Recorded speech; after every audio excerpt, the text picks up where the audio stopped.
Roman শাসনামলে যে কয়জন প্রভাবশালী উজিরে আজম ছিল তার মধ্যে দারবিশ পাশার অবস্থান ছিল উল্লেখযোগ্য।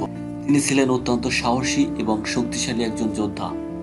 সেই সাথে সুলতান আহমেদ খানের বিশ্বস্ত একজন সেবক ও উজিরে আজম। সুলতান মেহমেদ সুলতান থাকাকালীন একজন জেনিসারি হিসেবে তিনি অটোমান প্রাসাদে আসেন।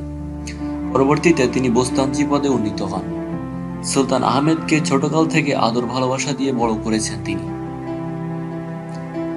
তিনি আহমেদের পিতা সুলতান মেহমেদকে বিষ পান করিয়ে হত্যা করেন, কেননা তিনি বেঁচে থাকলে শাহজাদা আহমেদকে মৃত্যুদণ্ডের আদেশ দিতেন, যেমনটা দিয়েছিলেন শাহজাদা মাহমুদকে।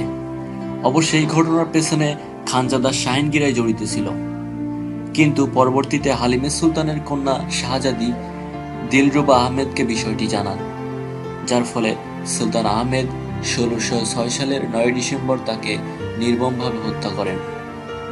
তাকে ইস্তানবুল শহরের উস্কুদারে সমাহিত করা হয়।